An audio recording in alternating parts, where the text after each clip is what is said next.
संदीप घोष ने की थी सबूतों से छेड़छाड़ की कोशिश। कोलकाता के आरजीकर मेडिकल कॉलेज और अस्पताल में महिला डॉक्टर से हुई दरिंदगी की घटना के बाद देश भर में आक्रोश का माहौल है।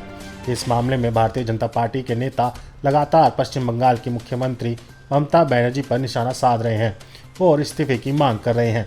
वहीं बंगाल बीजेपी प्रमुख सुकांत मजूमदार ने कोलकाता के आरजीकर मेडिकल कॉलेज अस्पताल के पूर्व प्रिंसिपल संदीप घोष पर बड़ा आरोप लगाया है। सुकांत मजूमदार ने कहा है कि कोलकाता रेप मर्डर केस के अगले ही दिन संदीप घोष ने सबूतों से छेड़छाड़ की कोशिश की थी। हरियाणा बीजेपी में इस्तीफे का दौर जारी। हरियाणा के पूर्व सीएम देवीलाल के पोते आदित्य देवीलाल चौटाला टिकट न मिलने से बीजेपी से नाराज नजर आ रहे हैं। Haryana state agriculture marketing board के चेयरमैन पद से इस्तीफा दे दिया है। वहीं बीजेपी व्यापार प्रकोष्ठ के प्रदेश संयोजक नवीन गोयल ने भी पार्टी को अलविदा कह दिया है। नवीन ने गुरुग्राम से निर्दलीय चुनाव लड़ने का फैसला किया है। योगी सरकार के फैसले से नाराज अर्पणा यादव। उत्तर प्रदेश में महिला आयोग की उपाध्यक्ष नियुक्त की गई भारतीय जनता पार्टी की नेता अर्पणा यादव गुरुवार को दिल्ली पहुंची हैं। अर्पणा यादव को महिला आयोग का उपाध्यक्ष नियुक्त किए जाने की जानकारी मंगलवार रात को आधिकारिक तौर पर दी गई, जिसके बाद से उन्होंने चुप्पी साध रखी है। बुधवार को दावा किया गया कि बीजेपी नेता अपने संदर्भ में किए गए फैसले से नाराज है। इसके बाद UP BJP chief Bhupendra Chaudhary ने कहा कि ऐसा कुछ नहीं है, वह सोमवार तक पदभार ग्रहण कर लेंगी। पंजाब सरकार ने पेट्रोल और डीजल पर वैट बढ़ाया। पंजाब सरकार ने गुरुवार को पेट्रोल और डीजल पर वैट की दरें बढ़ा दी हैं। भगवंत मान सरकार ने पेट्रोल पर 61 पैसे और डीजल पर 92 पैसे प्रति लीटर वैट बढ़ाने का फैसला किया है। इससे पंजाब में पेट्रोल और डीजल के में दाम बढ़ गए हैं।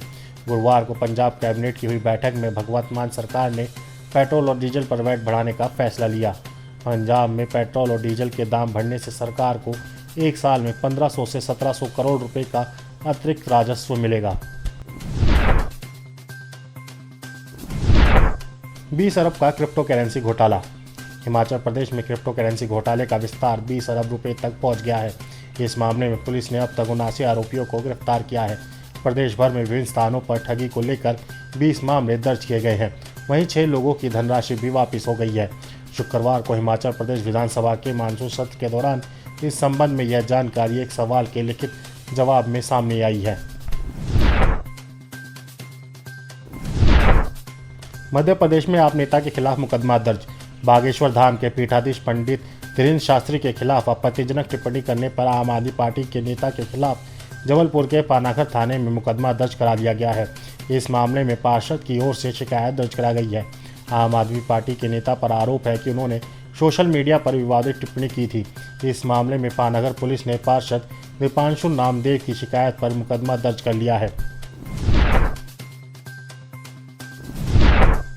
वित्त रहित शिक्षकों ने जेडीयू दफ्तर का घेराव किया।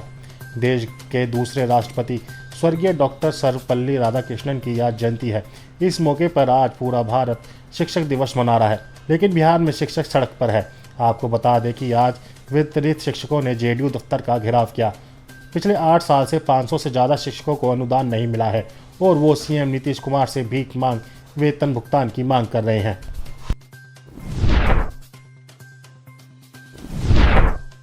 शिक्षकों की सैलरी आईएएस अधिकारी से ज़्यादा हो।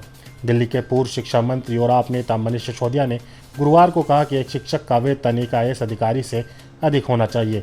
उन्होंने कहा कि अगर भारत 2047 तक एक विकसित देश बनना चाहता है तो शिक्षक की सैलरी आईएएस अधिकारी की तुलना में ज़्यादा होनी चाहिए। उन्होंने दूसरे देशों का भी उदाहरण दिया है। एनसी और पीडीपी का खुलकर समर्थन कर रहे पूर्व आतंकवादी। भारतीय जनता पार्टी के पूर्व राष्ट्रीय महासचिव राम माधव बुधवार को माधव लाल चौक से पार्टी उम्मीदवार एजाज हुसैन के नामांकन में शामिल हुए। इस दौरान उन्होंने नेशनल कॉन्फ्रेंस और पीपल्स डेमोक्रेटिक पार्टी पर जम्मू कश्मीर विधानसभा चुनाव में पूर्व आतंकवादियों का समर्थन लेने का आरोप लगाया है।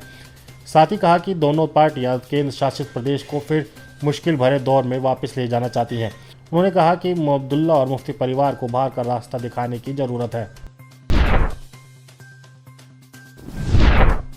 सेबी कर्मचारियों ने किया विरोध प्रदर्शन। शेयर बाजार के रेगुलेटर सेबी की चेयरमैन माधवी पुरी के इस्तीफे की मांग को लेकर सैकड़ों की संख्या में सेबी के नाराज कर्मचारियों ने मुंबई स्थित मुख्य कार्यालय के बाहर विरोध प्रदर्शन किया। इन कर्मचारियों ने सेबी चेयरमैन के इस्तीफे की मांग करते हुए उस बयान को वापस लेने के लिए कहा है जिसमें माधवीपुरी के खिलाफ कर्मचारियों द्वारा वित्त मंत्रालय को लिखे पत्र में की गई शिकायत के लिए बाहरी ताकतों को जिम्मेदार ठहराया था। मंगोलिया को हथियार देने का रूस ने किया ऐलान। रूस के राष्ट्रपति व्लादिमीर पुतिन सोमवार रात मंगोलिया की यात्रा पर पहुंचे। पुतिन की इस यात्रा की काफ़ी चर्चा हो रही है क्योंकि इंटरनेशनल क्रिमिनल कोर्ट ने मंगोलिया सरकार को पुतिन की गिरफ्तारी के आदेश दिया था, लेकिन उन्होंने वहां गार्ड ऑफ ऑनर्स के साथ उन्हें सम्मानित किया। इस दौरान पुतिन ने चीन को भी झटका दिया।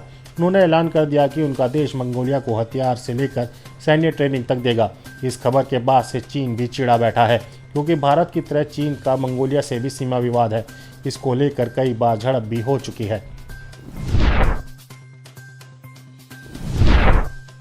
जस्टिन ट्रूडो को लगा जोर का झटका। खालिस्तानी समर्थक एनडीपी नेता जगमीत सिंह ने कनाडा के पीएम जस्टिन ट्रूडो को बड़ा झटका दिया है। उन्होंने सरकार से अपना समर्थन वापस लेने का फैसला किया है। एनडीपी पार्टी ने बुधवार दोपहर सोशल मीडिया पर एक वीडियो में यह घोषणा की है। इसमें बताया गया कि वह प्रधानमंत्री जस्टिन ट्रूडो की लिबरल सरकार के साथ किए गए समझौते को समाप्त कर रहे हैं।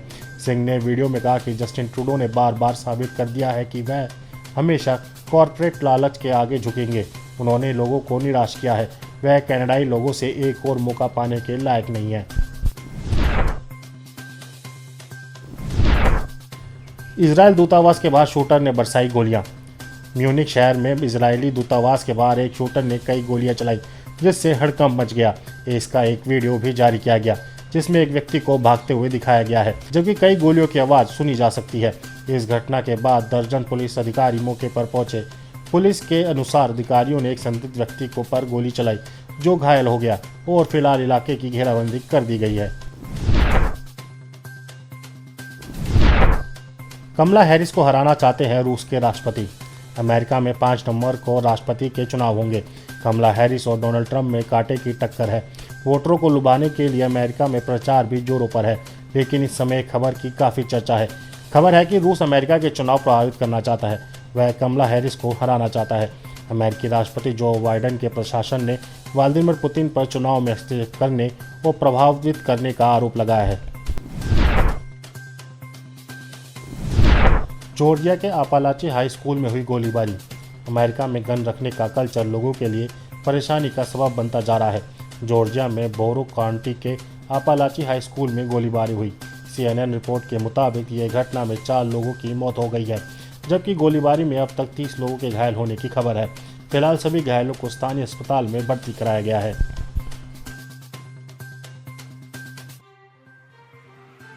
आप इस खबर के बारे में क्या सोचते हैं, हमें कमेंट सेक्शन में बताएं। साथ ही ब्रह्मास्त्र न्यूज को सब्सक्राइब और शेयर भी जरूर करें।